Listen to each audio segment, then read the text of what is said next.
I want to discuss the issue of manhood, what the qualifications are for leadership, and what a woman will be looking for before she even thinks about being submissive and allowing a man to lead her anywhere. I think a lot of guys are confused about this premise. They believe that because they are male, that they are entitled to lead women because of the fact that that's how it, quote, should be, end quote. Now, according to some religious scriptures, men are deemed to be heads of households and the leaders of the family. However, from my own research, I have discovered that the majority, especially of black men, do not go to church. If you look at every religion out there, when you go to church on Sunday mornings, the churches are filled with women of every race, not just black, but in very, very large numbers in black churches. So this is an overwhelming pattern with men.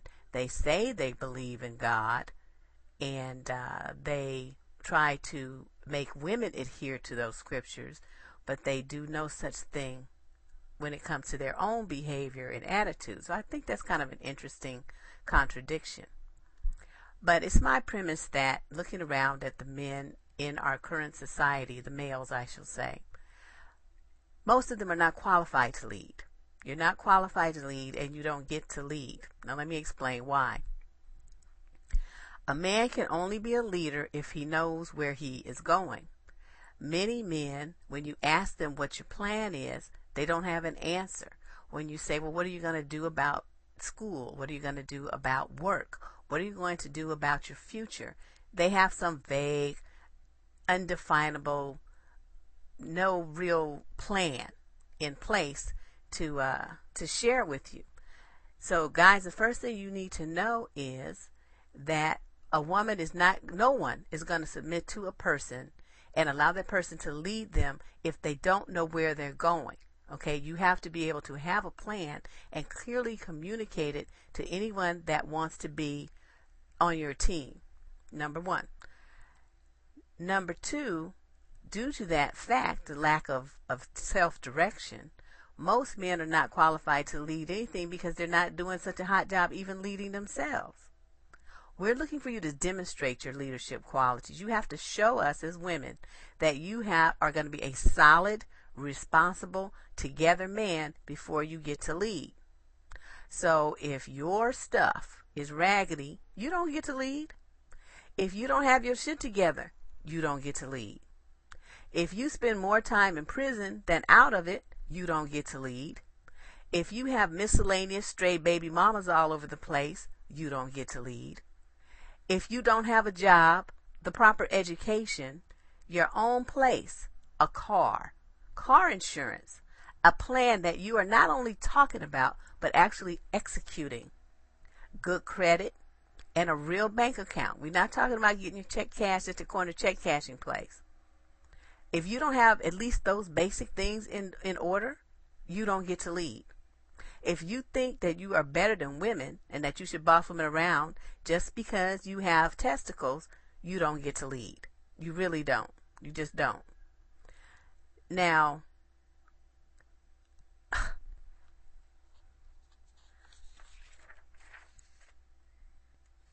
one issue that is important to cover is the belief that men should be the leader. I don't think men should be the leader.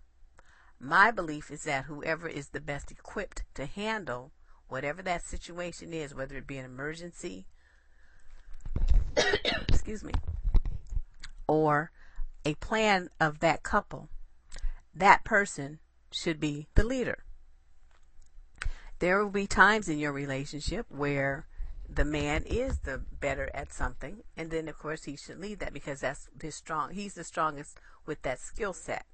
There are going to be times when a woman may be better, and there may be times when neither one of you are better by yourselves, but you need to work together on a project. So that is how a partnership is really formed. The people recognize each other's talents and strengths, and they work with them. One gentleman I talked to about this issue explained to me that Men should be the leader, not because women are weak, but because men have shown throughout history that they can be destructive beyond measure. Those are his words.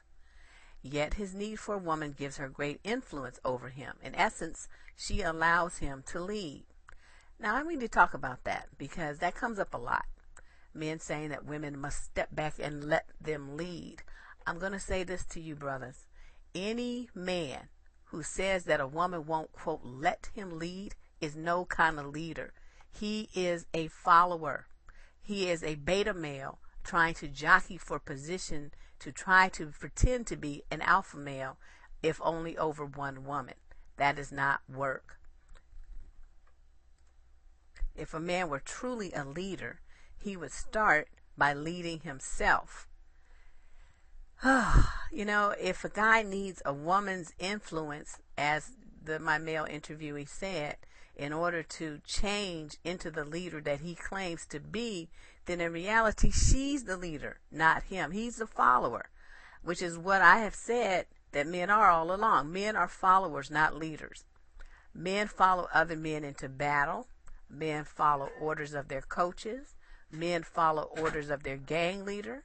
Men follow orders of the playground bully. Men follow orders of whoever they perceive to be the alpha male or someone stronger than they are. I believe that's why there's so many male gangs, because men are followers. That's why there are only a few generals and many infantrymen, because most men are followers. That's why men join fraternities, because most men are followers.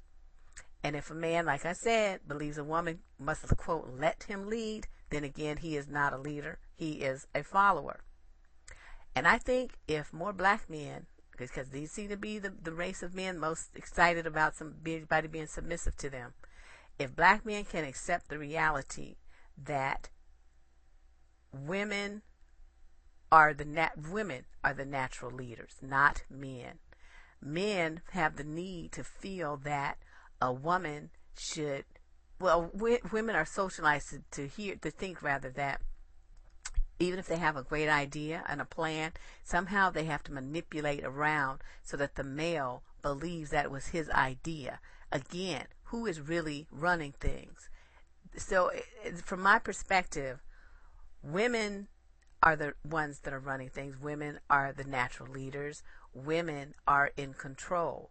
Now, there's a great many men that don't want to believe that, but you have to look at the fact that you can't even define yourself as a man without reflecting your masculine image against a woman's femininity. That's how you feel like a man.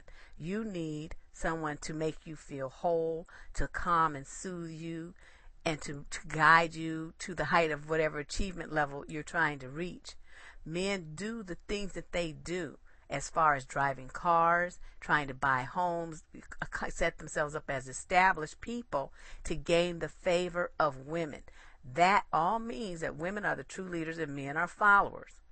So I say again, in my belief, men are not qualified to lead. You guys don't really know how. You want us to teach you, but the ones already in power are females. Men, you need a woman to tell them what to do, how to do it, how to think, how to treat people, what's fair, what's wrong. Men do not lead anything, and they never have. My name is Deborrah Cooper. I'm a relationship advice columnist on survivingdating.com. I welcome your comments.